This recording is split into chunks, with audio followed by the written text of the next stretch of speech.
الرحيم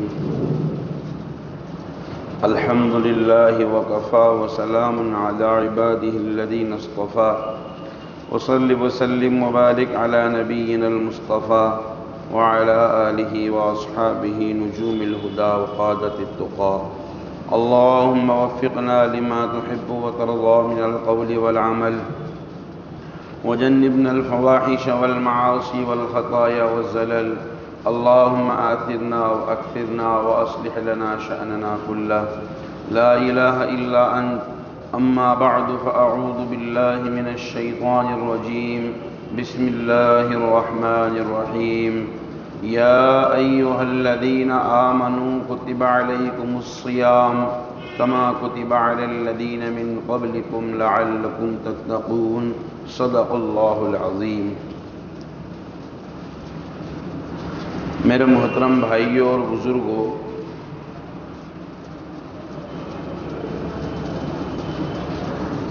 رمضان المبارک کی آمد بالکل قریب ہے۔ اگر 29 کا چاند ہوا تو آئندہ کل سے، اور ورنہ پرسوں سے تو ہے ہی، انشاءاللہ تراویح شروع ہو جائے گی، روزوں کا اہتمام شروع ہو جائے گا اور ماحول ایک دم سے بدل جائے گا۔ مسجدوں میں نمازیوں کی تعداد بڑھ جائے گی اور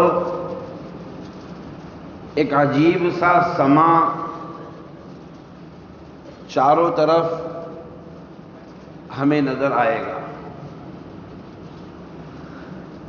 یاد رکھیں، اللہ تبارک و تعالی نے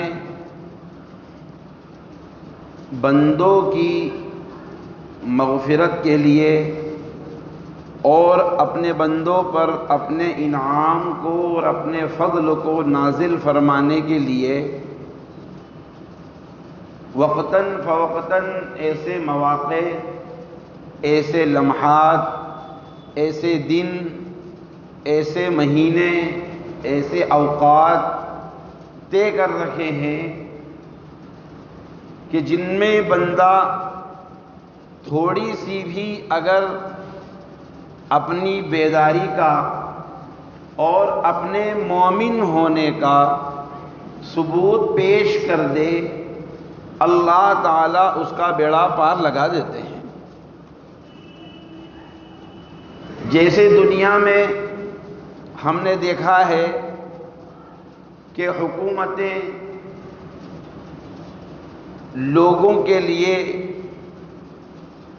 ان کے قرض کو معاف کرنے کے لیے یا ان کے اوپر جو بوجھ ہے اس بوجھ کو کم کرنے کے لیے بعض مرتبہ بجلی کا بل معاف کرنے کی یوجنائیں چلتی ہے، بعض مرتبہ کاشتکاروں اور کسانوں کا قرض معاف کرنے کی اسکیمیں چلتی ہے، اور حکومت کی طرف سے یہ اعلان کیا جاتا ہے کہ 10 سے 15 تاریخ کے بیچ میں یا 10 سے 20 تاریخ کے بیچ میں جن لوگوں پر بھی قرض ہے وہ فلاں فارم بھر دے یا اتنی چھوٹی سی فیس ادا کر دے، ان کا قرض، پچھلا قرض، پرانا قرض معاف ہو جائے گا اور وہ لوگ بری ہو جائیں گے۔ یہ دنیا میں نظام چلتا ہے۔ بعض مرتبہ ایسی اسکیمیں اور ایسی پلاننگ چلتی ہے کہ آپ یہ آفر 4 دنوں کے لیے ہے، 5 دنوں کے لیے ہے، 100 روپے کا ریچارج کراؤ گے آپ کو 599 روپے کا ریچارج ملے گا، 200 کا ریچارج کراؤ گے آپ کو 1000 کا بیلنس ملے گا، اور اس کے نیچے لکھا ہوا ہوتا ہے کہ یہ آفر محدود وقت کے لیے، سیمت سمے کے لیے ہے، 1 دن 2 دن 4 دن، بس اس کے بعد میں یہ آفر آپ کو نہیں ملے گا۔ اور لوگ اس چیز کو حاصل کرنے کے لیے ٹوٹ پڑتے ہیں، اس کے لیے لائن لگاتے ہیں، اور اس کے لیے دھکا مکی ہوتی ہے، بھیڑ اکٹھا ہوتی ہے، بعض مرتبہ لوگوں کو پریشانی بھی اس میں اٹھانا پڑتی ہے۔ لیکن جو لوگ اس میں اس اسکیم میں کامیاب ہو جاتے ہیں، دنیاوی اعتبار سے ان کو ایک بہت بڑا فائدہ ہو جاتا ہے۔ اللہ تبارک و تعالیٰ بھی اپنے بندوں سے بہت زیادہ پیار کرتا ہے، اپنے بندوں سے بہت زیادہ محبت کرتا ہے، اور اللہ تعالیٰ بھی اپنے بندوں کے لیے کچھ ایسے اوقات، جیسے رمضان المبارک کا مہینہ جس کی شروعات بس 1-2 دن میں ہونے والی ہے، وہ اللہ تبارک و تعالیٰ نے بندوں کو معاف کرنے کے لیے، بندوں کو اپنوں سے قریب کرنے کے لیے، بندوں کو کے اندر بندگی کو اتارنے کے لیے، بندوں کے اندر اللہ کا تعارف، اپنی پہچان کرانے کے لیے، بندوں کو اپنے گھر سے قریب کرنے کے لیے، بندوں کے دلوں کو صاف کرنے کے لیے، بندوں کے اندر اچھائیاں پیدا کرنے کے لیے اللہ تبارک و تعالی نے مقدس مہینہ رمضان المبارک کا عطا فرمایا۔ ایسے موقع پر حضرت جناب رسول اللہ صلی اللہ علیہ وسلم کی ہمارے لیے کیا تعلیمات ہو سکتی ہے؟ ظاہر سی بات ہے، قرآن کریم میں ارشاد فرمایا، لَقَدْ كَانَ لَكُمْ فِي رَسُولِ اللَّهِ أُسْوَةٌ حَسَنَةٌ، تمہارے لیے حضرت محمد مصطفیٰ صلی اللہ علیہ وسلم کی زندگی نمونہ ہے۔ تو رمضان کی جب شروعات ہوتی تو رسول اللہ صلی اللہ علیہ وسلم ایسے موقع پر کیا کرتے؟ چنانچہ حضرت سلمان رضی اللہ تعالی عنہ کی روایت ہے، فرماتے ہیں، خطبنا رسول اللہ صلی اللہ علیہ وسلم فی آخر یوم من شعبان، رسول اللہ صلی اللہ علیہ وسلم نے شعبان کے آخری دن، یعنی بس رمضان کل شروع ہونے والا ہے، آج آپ صلی اللہ علیہ وسلم نے ہمارے سامنے تقریر کی، ہمارے سامنے بیان فرمایا، اور آپ نے فرمایا، یا ایھا الناس قد اضلکم شہر عظیم مبارک، اے لوگو تمہارے اوپر بس چھا گیا ہے۔ آپ نے یہ نہیں کہا کہ آ گیا ہے، یہ نہیں کہا، آپ نے لفظ استعمال فرمایا اضلکم، سایہ کر لیا ہے تمہارے اوپر، تمہارے اوپر چھا گیا ہے ایک بہت بڑا مہینہ، ایک بہت برکت والا مہینہ۔ ظاہر سی بات ہے، ایک بات تو آپ نے یہ ارشاد فرمائی کہ اے لوگو چاروں طرف رمضان کا ماحول تیار ہو گیا۔ کیا فرمایا آپ نے؟ چاروں طرف رمضان کا ماحول تیار ہو گیا ہے، اس لیے کہ رمضان کے ماحول کی تیاری رسول اللہ صلی اللہ علیہ وسلم رجب سے شروع کر دیتے تھے۔ کب سے شروع کرتے تھے؟ رجب سے۔ جب آپ رجب کا چاند دیکھتے تو کیا دعا پڑھتے؟ اللہم بارک لنا فی رجب و شعبان، اے اللہ رجب اور شعبان میں برکت عطا فرما، رجب اور شعبان میں کیا عطا فرما؟ برکت عطا فرما، وبلغنا الی رمضان، وبلغنا رمضان، اور رمضان تک پہنچا دے۔ رمضان میں تو برکت کی دعا نہیں کرتے آپ، بلکہ کیا کرتے؟ رمضان تک خالی پہنچا دے۔ کیوں پہنچا دے؟ اس لیے کہ برکتیں تو اس کے اندر خود بخود ہے، جو بندہ وہاں تک پہنچ گیا بس سمجھ لو کہ اس کو برکتیں حاصل ہو گئی۔ جیسا کھانے میں جب کھانا کھاتے تو یہ احادیث میں یہ دعائیں منقول ہے کہ اللہم ورزقنا خیرا منہا، اللہم بارک لنا ورزقنا خیرا منہا، اے اللہ ہمارے کھانے میں برکت عطا فرما اور ہم کو اس سے بھی بہتر عطا فرما، ہم کو اس سے بھی بہتر عطا فرما۔ یہ دعا ہمیشہ پڑھنا چاہیے، گوشت مانڈے کھانے کے بعد بھی پڑھنا چاہیے، اے اللہ اس سے بھی بہتر عطا فرما۔ اب آپ سوچیں گے یار گوشت مانڈے سے بہتر اور کیا ہو سکتا ہے؟ ارے گوشت مانڈے میں بھی کئی کوالٹی کی گوشت مانڈے ہوتے ہیں، بڑے کا بھی ہوتا ہے، بکرے کا بھی ہوتا ہے، دیسی مرغے کے بھی گوشت مانڈے ہو سکتے ہیں، تیتر بٹیر کے بھی گوشت مانڈے ہو سکتے ہیں۔ تو اس لیے کیا کہا گیا کہ اس سے بہتر عطا فرما۔ لیکن جب آپ دودھ نوش فرماتے، جب دودھ پیتے تو کیا فرماتے؟ اللہم بارک لنا فیہ، اے اللہ اس میں برکت عطا فرما۔ اب یہاں یہ نہیں کہہ رہے کہ اس سے بہتر دے، بلکہ یہ کہتے وزدنا منہ، اور اس میں اور اضافہ فرما۔ جب دودھ پیتے تو کیا فرماتے؟ اس میں اور اضافہ فرما، اس لیے کہ یہ سب سے عمدہ غذا ہے، یہ سب سے عمدہ غذا ہے، اس لیے اس کو بڑھوتری فرما۔ دوسرے کھانوں کے وقت اس سے بہتر، لیکن دودھ میں اس میں اضافہ۔ تو ایسے ہی رجب اور شعبان میں برکتیں، اور رمضان تک خالی پہنچا دے۔ رمضان تک جو بندہ پہنچ گیا اس کے لیے برکتوں کا سلسلہ شروع ہو گیا۔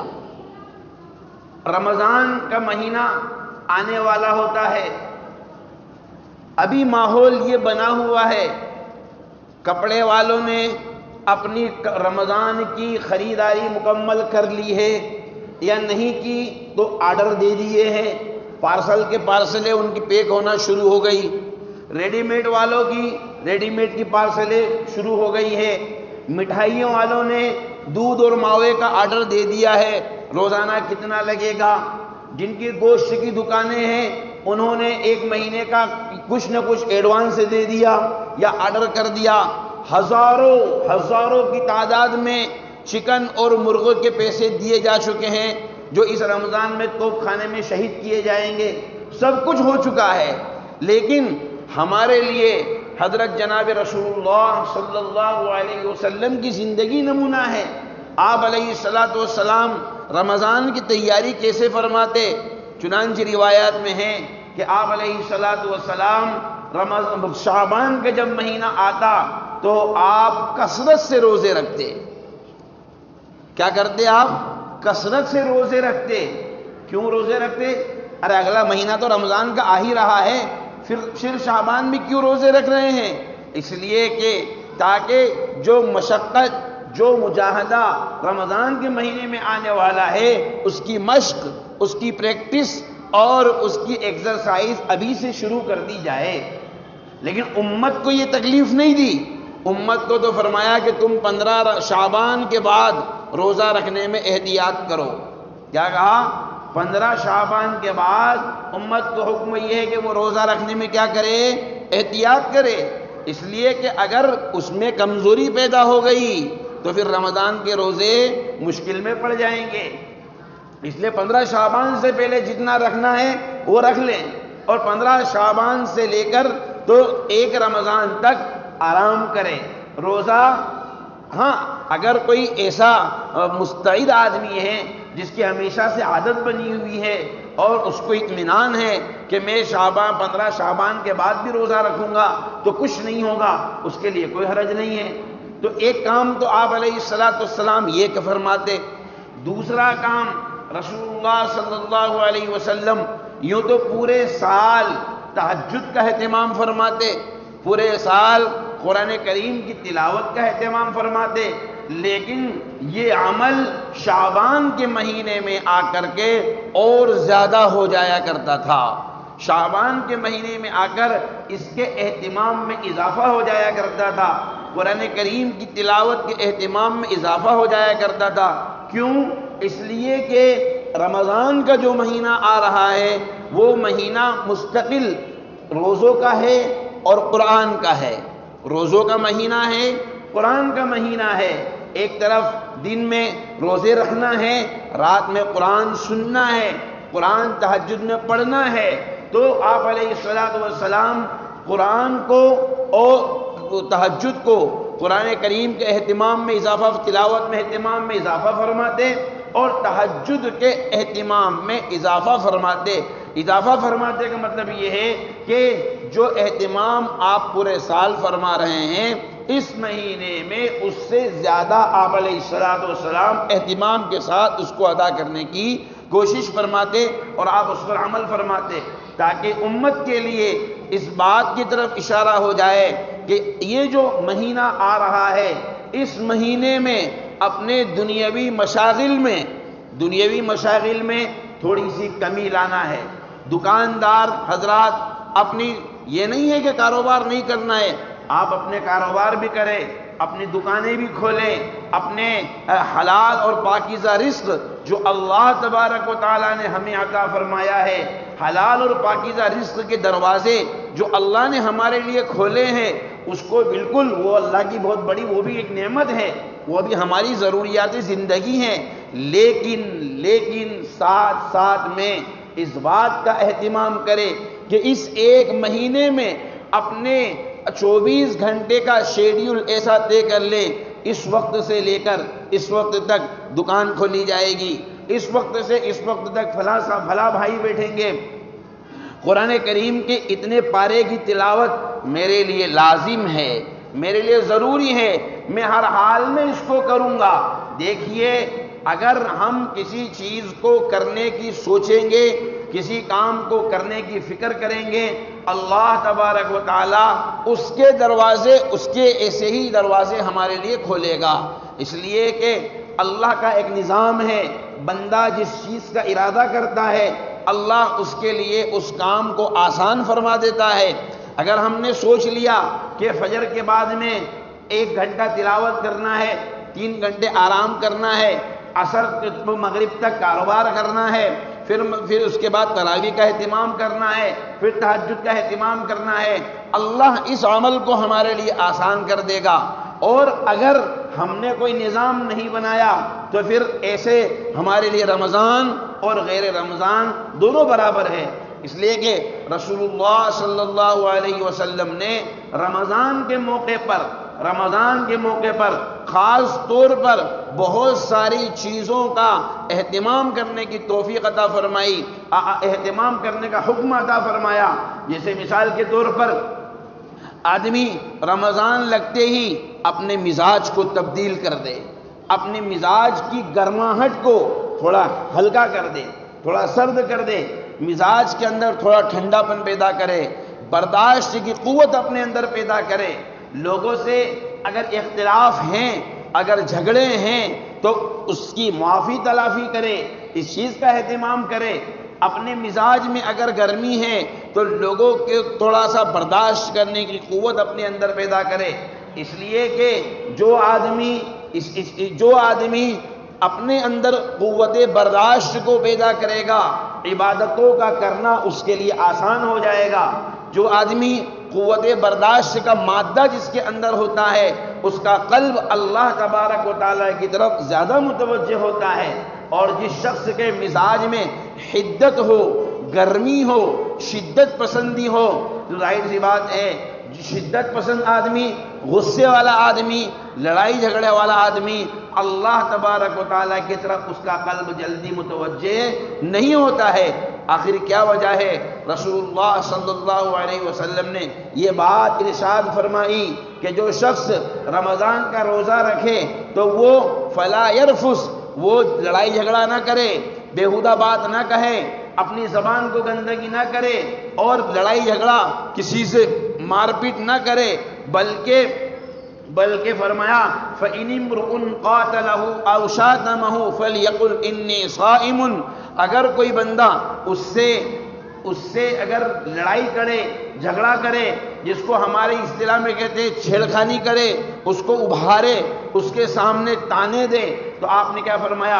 اس سے کہہ دے کہ بھائی میں آپ سے الجھنا نہیں چاہتا ہوں، میرا روزہ ہے، میں روزے میں اپنی زبان کو، اپنے دل کو، اپنے عمل کو، اپنے روزے کو، اپنی عبادت کو، اپنی تلاوت کو میں ضائع کرنا نہیں چاہتا ہوں، اس لیے کہ اگر میں بھی تمہاری جیسا ہو جاؤں گا، میری زبان گندی ہو جائے گی، میرا عمل خراب ہو جائے گا، میرا دل گندا ہو جائے گا، میرا عمل خراب ہو جائے گا، اس لیے فرمایا گیا کہ اپنے آپ میں ایسی صفت پیدا کر لے ایسا برداشت کا مادہ پیدا کر لے کہ دشمن اگر دشمنی بھی کرنا چاہے، دشمن اگر آپ سے الجھنا بھی چاہے تو اس کو بھی ندامت ہو، اس کو بھی پشیمانی ہو، اور وہ اپنی اس غلطی پر اس کو بھی اس بات کا اعتراف ہو کہ نہیں میں غلطی پر ہوں، یہ صحیح کر رہے ہیں، اور اپنی زبان کو جھوٹ سے، غیبت سے، حرام روزی سے اپنے آپ کو بچانے کی کوشش کرے۔ اس لیے کہ رسول اللہ صلی اللہ علیہ وسلم نے ارشاد فرمایا کہ جو آدمی جھوٹ بولنے کو نہ چھوڑے، جو آدمی رمضان کے روزے کی حالت میں بھی جھوٹ بول رہا ہے، تو اللہ تبارک و تعالیٰ کو اس بات کی کوئی پرواہ نہیں ہے کہ اس نے کھانے پینے کو وہ کھا رہا ہے یا نہیں کھا رہا ہے، اور کھانے پینے کو چھوڑ رہا ہے یا نہیں چھوڑ رہا ہے۔ اللہ تعالیٰ کو فَلَيْسَ لِلَّهِ حَاجَةٌ أَن يَدَعَ طَعَامَهُ وَشَرَابَهُ، اللہ کو اس کی کوئی ضرورت نہیں ہے کہ اس نے اپنے کھانے پینے کو چھوڑ رکھا ہے۔ تو روزہ صرف صبح صادق سے لے کر غروب آفتاب تک کھانے پینے سے رک جانے کا نام روزہ نہیں ہے۔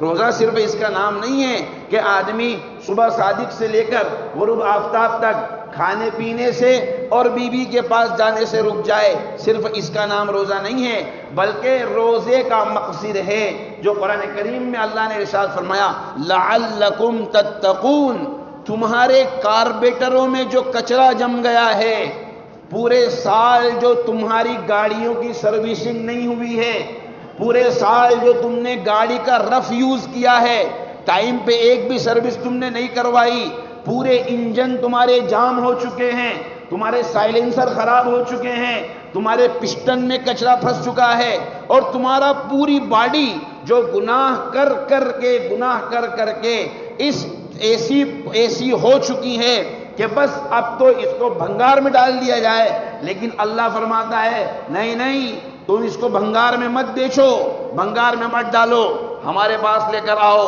ہم اس کی سروسنگ کریں گے، ہم اس کو صاف کریں گے، فری میں ہم اس کا علاج کریں گے، لیکن شرط کیا ہے کہ جو کام ہم نے کہے ہیں وہ کام، اس کی فیس تم کو جمع کرنا پڑے گی، اور وہ فیس کیا ہے؟ جھوٹ سے اپنے آپ کو بچائیں، وہ فیس کیا ہے؟ غیبت سے اپنے آپ کو بچائیں، وہ فیس کیا ہے؟ حرام روزی سے اپنے آپ کو بچائیں۔ یہ فیسیں ہیں تقوی کی، جس کی بنیاد پر نمازوں میں، روزوں میں، عبادتوں میں، تلاوت میں میرے بھائیوں ایک نورانیت پیدا ہوتی ہے۔ اور دیکھو ہماری اور اللہ کی مثال، ہم اس کو ایک مثال سے یوں سمجھیں، ہماری مثال کیسی ہے؟ ایک آدمی ہے، اس کی گاڑی خراب ہو گئی، سارے میکینک اور بڑے بڑے شو روم والے اور بڑے بڑے انجینئر اور بڑے بڑے سپروائزر سب نے جواب دے دیا کہ یار بھائی جان تمہاری یہ گاڑی صحیح نہیں ہو سکتی، تم تو اس کو کباڑے میں بیچ دو، 15 روپے کلو میں تول دو اس کو، تو بس اس کا ایک ہی علاج بچا ہے۔ لیکن اس آدمی کا ایک قریبی دوست ہے، بہت قریبی ہے، بچپن سے اس کے ساتھ میں رہتا ہے، جس کو ہماری اصطلاح میں کیا کہتے ہیں؟ لنگوٹیا ہے۔ لنگوٹیا کو معلوم ہے لنگوٹیا کیوں بولتے ہیں؟ اس لیے کہ یہ اس کو اس وقت سے جانتا ہے جب یہ لنگوٹ میں گھوما کرتا تھا، اس وقت سے جانتے، اس لیے اس کو لنگوٹیا بولتے ہیں، وہ اس کا لنگوٹیا ہے۔ اور دونوں کی ایک دم جگری ہے، دونوں کی ایک دم کیسی ہے کہ یہ جو بول لے گا وہ بالکل مانے گا۔ ارے یار تمہاری بات کا میں انکار کیسے کر سکتا ہوں؟ اب یہ آدمی اپنے دوست کے پاس جاتا ہے اور اس سے کہتا ہے کہ یار سارے لوگوں نے جواب دے دیا ہے، بس اب تجھ سے ایک امید بچی ہوئی ہے، میری غریب آدمی ہوں، میرے پاس اتنا پیسہ نہیں ہے، دیکھ میری گاڑی میں کچھ ہو سکتا ہے۔ تو وہ اس کو غور سے دیکھتا ہے اور دیکھنے کے بعد کہتا ہے کہ تو ٹینشن بالکل مت لے، سارا آئٹم، سارا پارٹس اسکریپ مارکیٹ میں مل جائے گا، اور اپن سب سیکنڈ لے آئیں گے، ٹائر سیکنڈ لگا دیں گے، رنگے سیکنڈ لے آئیں گے، پسٹن سیکنڈ مل جائے گا، اور اس کے چین کور بھی مل جائے گا، سارا کام اپن سیکنڈ میں لا کے 5 سے 10 ہزار روپے کا خرچہ آئے گا، لیکن اپنی گاڑی ٹناٹن ہو جائے گی۔ تو گاڑی یہاں چھوڑ کے چلے جا، تھوڑا ٹائم لگے گا، 2-4 دن، 8 دن، 10 دن لگیں گے، لیکن انشاءاللہ 10 دن میں تیری گاڑی کیا ہو جائے گی؟ ٹناٹن ہو جائے گی۔ وہ بندہ اپنی گاڑی کو اس کے پاس چھوڑ کر چلا جاتا ہے، اور 10 دن کے بعد جب وہ آ کر دیکھتا ہے تو اس کو یقین نہیں ہوتا کہ یہ وہی گاڑی ہے جو میں چھوڑ کر گیا تھا، اس لیے کہ اس کا ہینڈل بھی چینج ہو چکا ہے، ہیڈ لائٹ بھی چینج ہو چکے ہیں، مڈ گارڈ بھی چینج ہو چکا ہے، چین کور بھی چینج ہو چکا ہے، انجن کا ساؤنڈ بھی چینج ہو چکا ہے۔ بتائیے ایسا ہوتا ہے کہ نہیں ہوتا ہے؟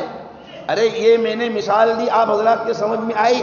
اگر یہ بات سمجھ میں آئی تو میرے بھائیوں ایک چیز اچھی طرح سے سمجھ لیں کہ ہم اللہ تبارک و تعالیٰ کے وہ بندے ہیں جنہوں نے اپنے قلبوں کو، اپنے دلوں کو، اپنے بدن کو، اپنے ذہن کو، اپنے دماغ کو پورے سال گناہ کر کر کے بگاڑ لیا ہے، خراب کر لیا ہے۔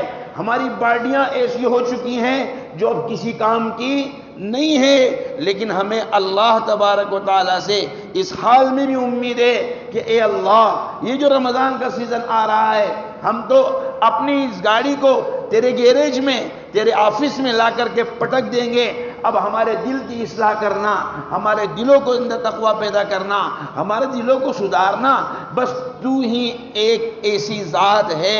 ہم دنیا والوں کے پاس جائیں گے، اگر ہم اپنی حالت کسی کو بیان کریں، دنیا والوں کا حال تو یہ ہے، کسی نے ہمارے ساتھ احسان کیا، اس احسان کے بدلے میں اگر ہم سے تھوڑی سی چوک ہو جائے تو آدمی کیا کہتا ہے؟ ارے مجھے معلوم ہوتا کہ سالے تو ایسا کرے گا تو تیرے کو پیسے ہی نہیں دیتا میں، یہ کہتا ہے نا، کیا کہتا ہے؟ اگر مجھے پتا ہوتا کہ تو میرے ساتھ ایسا کرنے والا ہے تو میں تیرے ساتھ معاملہ ہی نہیں کرتا۔ ہمارے اللہ کو پتا نہیں تھا ہمارے پیدا ہونے سے پہلے کہ ہم کیا کیا کرنے والے ہیں؟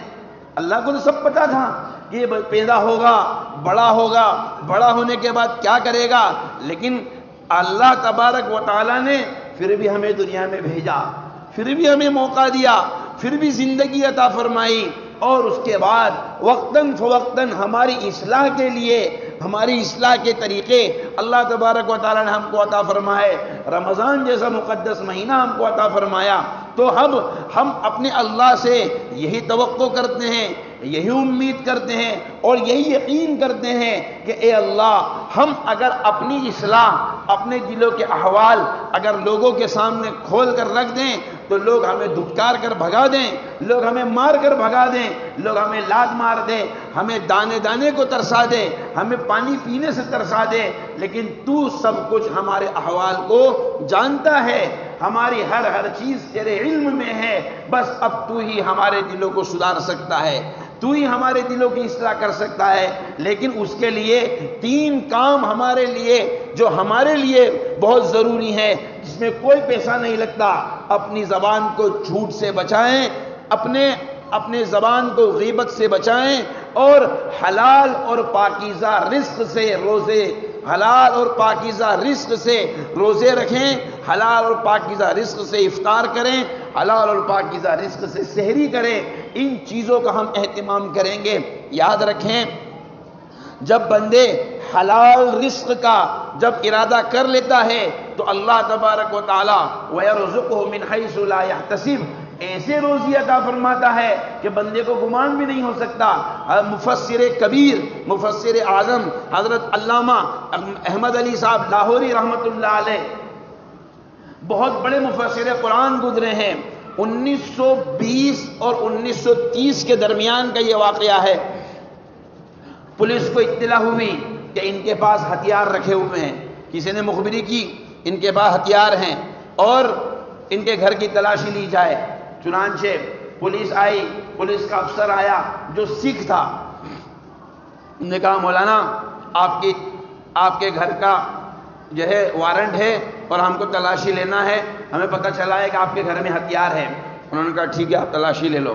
مولانا باہر بیٹھ گئے، اب وہ پورے گھر کی تلاشی لی گئی۔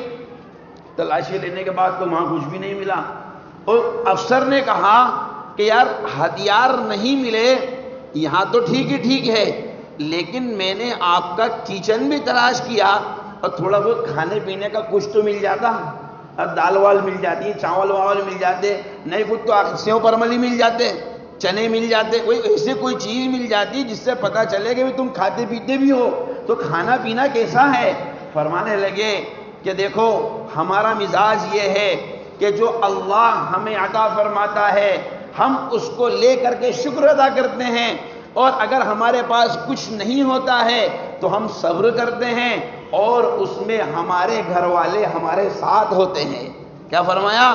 اس میں میرے گھر والے یعنی میری بیوی، میرے بچے، وہ میرے ساتھ ہوتے ہیں، یعنی وہ بھی کبھی شکوہ شکایت نہیں کرتے۔ یعنی اگر ہم کو مل گیا تو وہ اللہ کی روزی ہے، اور اگر نہیں ملا تو ہمارا روزہ ہے۔ یہ ہمارے گھر کا مزاج ہے، اور ہم حرام نہیں کھاتے، ہم حرام نہیں کھاتے۔ چنانچہ اس افسر کی آنکھوں میں وہ سکھ تھا، اس کی آنکھوں میں آنسو آ گئے، اور وہ جانے لگا۔ پہلے تو اس نے معافی مانگی، میں معافی چاہتا ہوں، میں نے آپ کو ڈسٹرب کیا۔ جاتے جاتے اس نے کہا کہ یار مولانا جی، میرا دل چاہتا ہے کہ میں آپ کو 10 روپیہ ہدیہ دوں۔ کیا کہا؟ میرا دل چاہتا ہے کہ آپ کو میں 10 روپیہ ہدیہ دوں۔ اس وقت کے 10 روپیے آج سے 90-100 سال پرانے 10 روپے کی کیا ویلیو ہوگی؟